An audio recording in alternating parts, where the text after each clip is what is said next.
प्रसिद्धकुञ्जिकास्तोत्रम्। शिव उवाच शृणु देवि प्रवक्ष्यामि कुञ्जिकास्तोत्रमुत्तमम्। येन मन्त्रप्रभावेण चण्डी जापः शुभो भवेत्।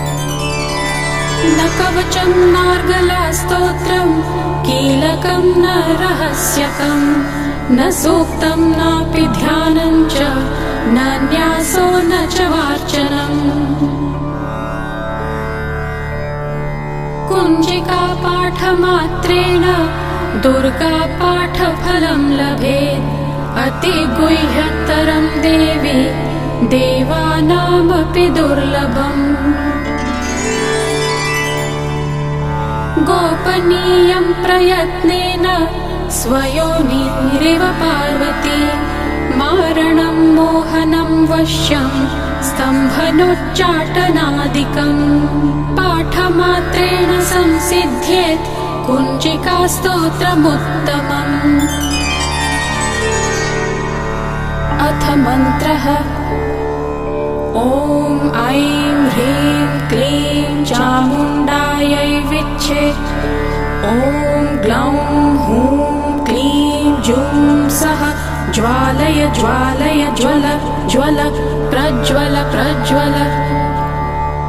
ऐं ह्रीं क्लीं चामुण्डायै विच्छे।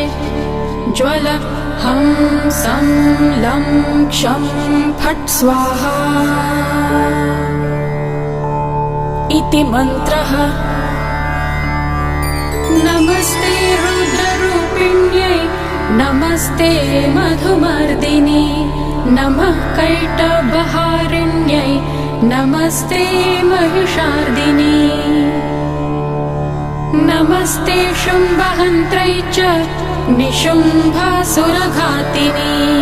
जागृतं हि महादेवी जपं सिद्धं कुरुष्व मे।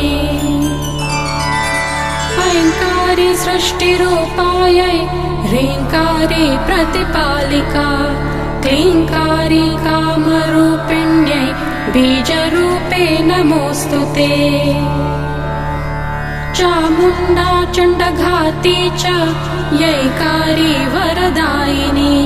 विच्चे चाभयदा नित्यं नमस्ते मन्त्ररूपिणी।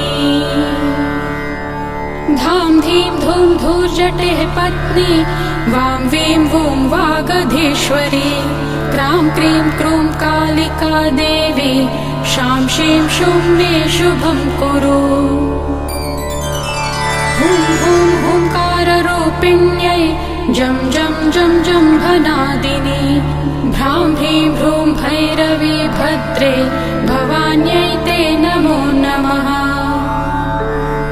अं कं चं टं तं पं यं शं वीं दुं ऐं वीं हं क्षं। धिज्जाग्रं धिज्जाग्रं त्रोटय त्रोटय दीप्तं कुरु कुरु स्वाहा।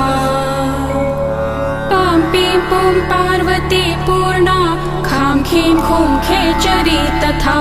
सां सीं सूं सप्तशती देव्या मन्त्रसिद्धिं कुरुष्व मे।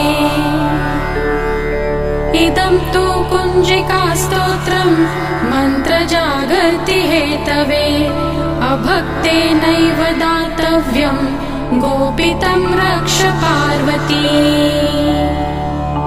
यस्तु कुञ्जिकया देवी हीनां सप्तशतीं पठेत् न तस्य जायते सिद्धिरन्ये रोदनं यथा।